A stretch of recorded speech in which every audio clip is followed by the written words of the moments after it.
Stop right there. So now we've got the stem cells, and they're at the lab, Julie, and so now they're going to get sent back to you at the clinic up in Orange County. So take it from there. Describe a little bit what happens when GoGo comes back in.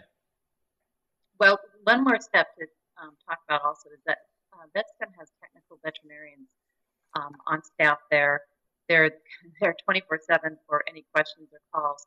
And so if the veterinarian wasn't as familiar as I was with the stem cell world, they would have gotten a call and kind of walked through the case, gone through a case review to make sure that the treatment was, number one, was appropriate, and number two, was going to maximize as much as we could the benefit for the animal. So the stem cells then arrive back at the clinic. From there, the dog is usually put under a sedation, a very quick, short-acting sedation process, and they're injected right into the joint sterilely, and then they get to go home. We tell them to kind of take it easy for the first week or 2 weeks. Like them to be leash walked a couple minutes a day, not to go crazy, because a lot of them will feel better immediately and want to go do something, go catch frisbee or something like that. And they may not be conditioned up yet. They may be feeling like they can do it, but they may not have the body condition and the muscle tone to do that yet. Great. So for those of you that might be a little bit queasy if you see blood or see a surgery, you might want to now go take a little bio break or have a cup of coffee. I'm going to show about a 1.5-minute video of actually collecting the fat. And this would have been done in Dr. Ryan's clinic or any one of 1,000 clinics in the US. And it shows how this little small sample of fat is collected. And so if we're lucky, we'll get to see this fat collection. The collection site is clipped and prepared using aseptic technique. I'm going to turn the volume off so I can just describe it. So they do a standard prep like any surgery. So this would be, for example, just like doing a spay, where you're going to take a small amount of fat. And so the veterinarian, again, does this in a sterile surgery suite, collects this small amount of fat,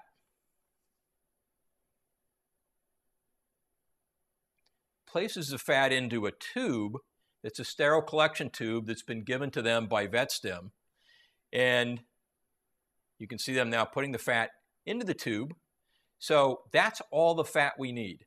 No drilling into bone, no bone marrow collection, no embryos, which we'll talk about in a minute. It's been some of the confusion about stem cells. And that small amount of fat in that one tube is now being packed up in a specially designed container with an ice pack, and it goes off by FedEx overnight to San Diego. And you've already seen the lab on the other end.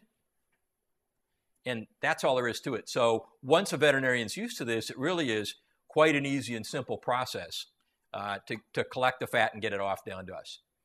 You might talk for a minute, Julie, about questions you get from veterinarians and from owners about the leftover fat. What if we have more fat than we need? Well, a lot of times we're encouraged to collect a lot of fat. And the reason for that is that once those stem cells have been concentrated, whatever is not needed is actually stored there at VetStem. And they can store any amount of doses.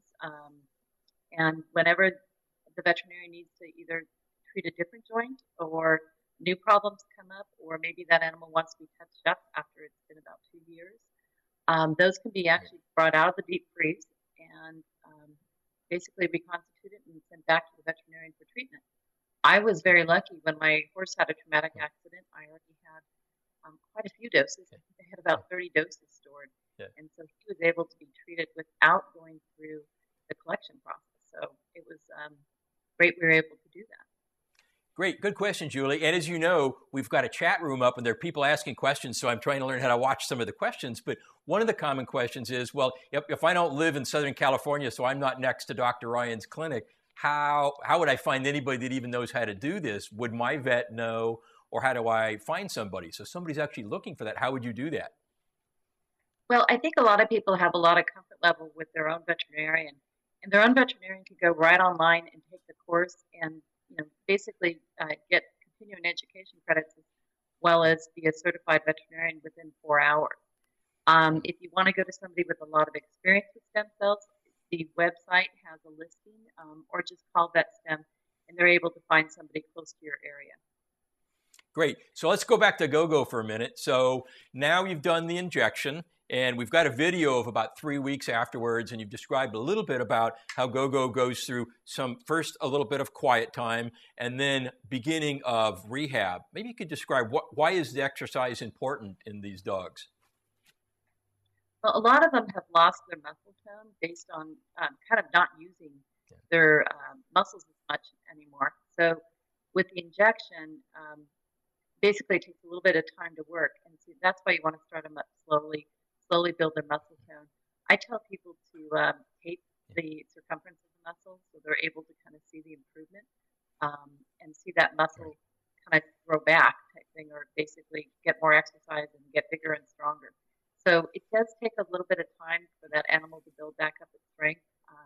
But the good news is what we've really seen with the stem cells is a lot of pain relief. It just seems to really make them feel a lot better.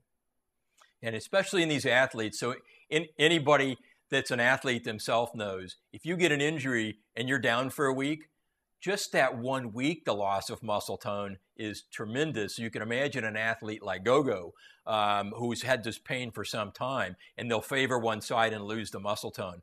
So now we've made the injections. So you've made the injections into Gogo, into that elbow. I'm not going to play the video, so we can take a peek at Gogo, and this is about 3 weeks after.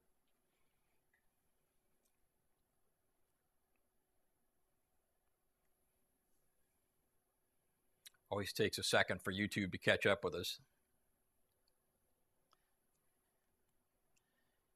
You can tell an intensity there. Looks like my world, like a border collie.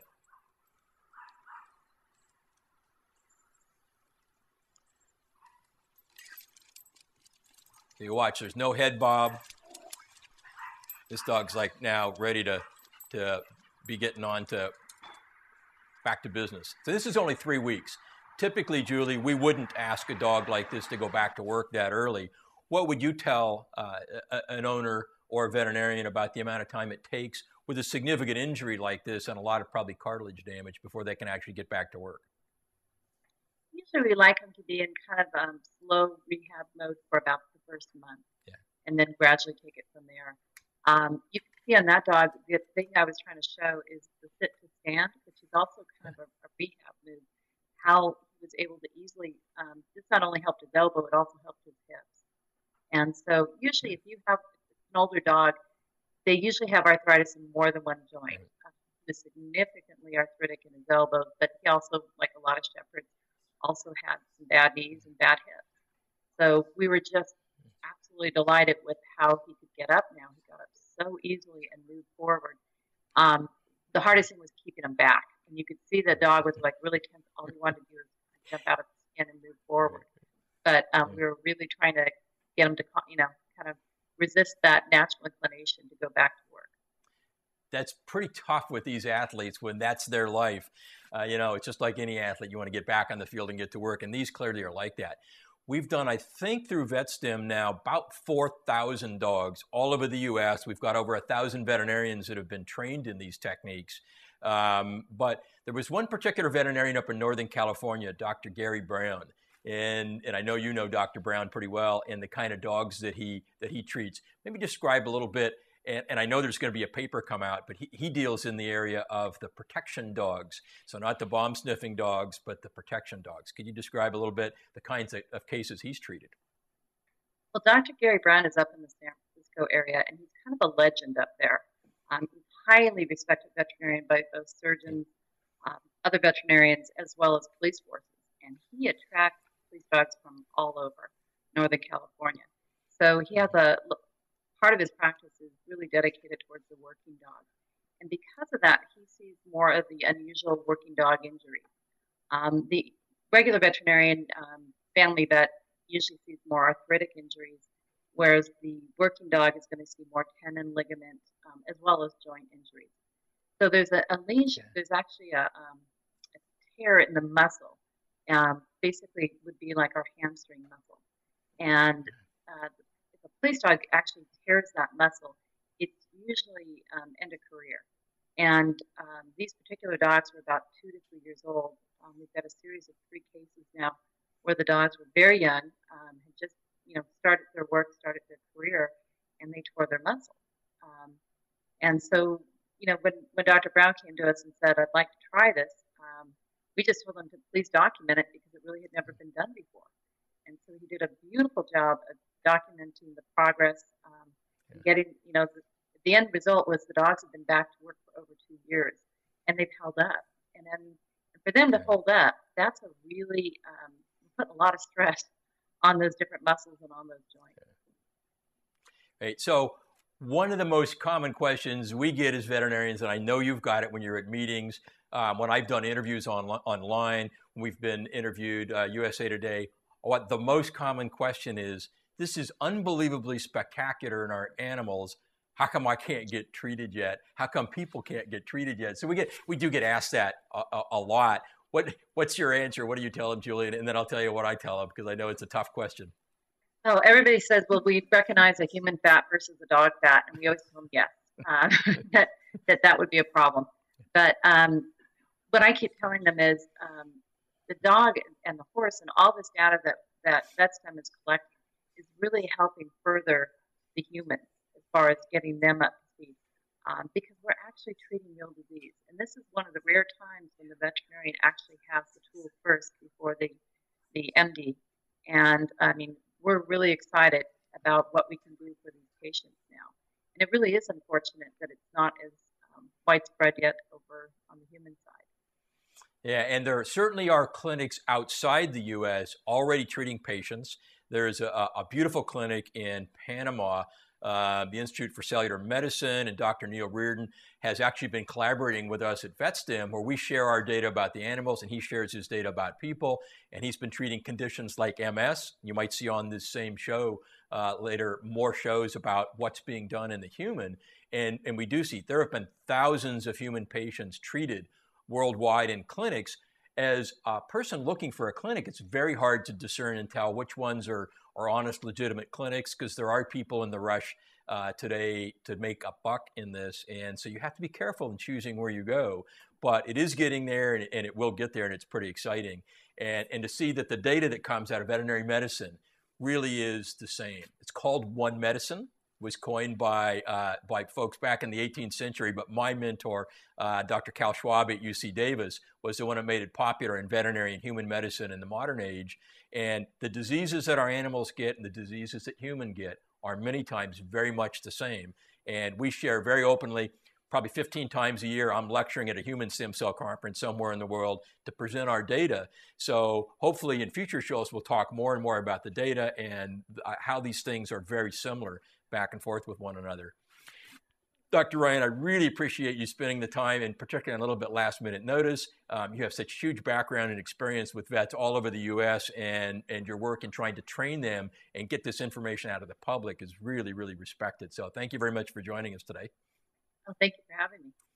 Great, and hopefully in future shows, we'll be able to cover other kinds of injuries, other kinds of diseases in the dog that we use these cells for. And so we're really excited to do this again. And till next time, enjoy your furry little pets.